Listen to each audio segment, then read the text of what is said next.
नमस्कार बच्चों आज हम पाठ 6 समुद्री जल के गूढ़ धर्म के बारे में अध्ययन करेंगे। बच्चों सबसे पहले हम जानते हैं समुद्री जल क्या है। समुद्री जल अथवा सागरी जल सागरों एवं महासागरों में पाया जाने वाला पानी है। समुद्री जल का जो औसत खारापन होता है वह 3.5% है, अर्थात प्रति किलोग्राम समुद्री जल में लगभग 35 ग्राम सागरी नमक घुला हुआ होता है। समुद्री जल में मुख्य रूप से सोडियम और क्लोराइड मिले हुए होते हैं। बच्चों, पृथ्वी की सतह से या माने तो पृथ्वी की सतह के 70% से अधिक क्षेत्रों में फैला हुआ सागर खारे पानी का एक बहुत बड़ा स्रोत है।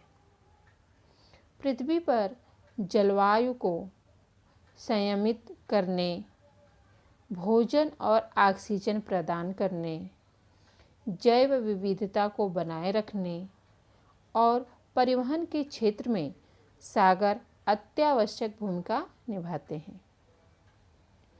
प्राचीन काल से लोग सागर की यात्रा करने और इसके रहस्यों को जानने की कोशिश में लगे हुए हैं, परंतु माना जाता है कि सागर के वैज्ञानिक अध्ययन, जिसे हम समुद्र विज्ञान के नाम से जानते हैं, इसकी शुरुआत कप्तान जेम्स कुक द्वारा 1768 और 1779 के बीच प्रशांत महासागर के अन्वेषण के लिए की गई समुद्री यात्राओं से हुई थी।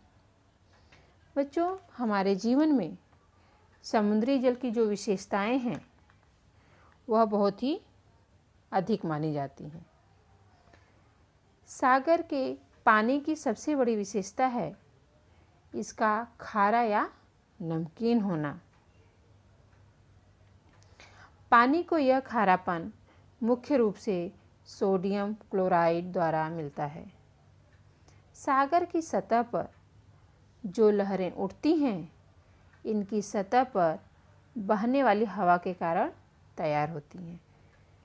आप पिछले कक्षाओं में पढ़े हैं कि लहरों का निर्माण कैसे होता है। तो लहरों का निर्माण कैसे होता है? हवा के कारण होता है। बच्चों, प्रशांत महासागर जो है वह, ये देखिए, यह प्रशांत महासागर है। प्रशांत महासागर संसार का सबसे बड़ा जल संचय है। अगर हम देखें तो भूपृष्ठ के क्षार पानी में आसानी से घुल जाते हैं और नदियों द्वारा समुद्र में प्रवाहित होते हैं।